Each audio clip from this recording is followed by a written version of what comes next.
Снимката на која е директорот на Колен Ехтенин денес беше предмет и на пресконференција на ВМРО ДПМНЕ. Запрепастени сме од настапот на директорот на средното училиште Колен Ехтенин, кој со закани сакал да го спречи најавениот протест на средношколците поради укинување на организираниот превоз и без трошка срам, и вели дека е забрането малолетници да протестираат и ако протестираат ќе бидат казнети со 500 евра.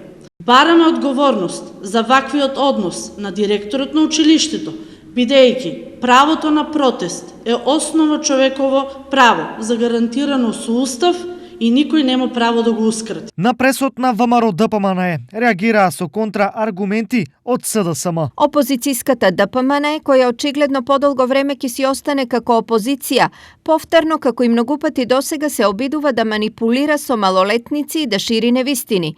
Имено веќе трет ден ДПМНЕ шири лаги и невистини дека бесплатниот превоз на учениците е укинат, а вистина е дека превозот се одвива редовно и непречено и секој ученик навреме пристигнува на настава.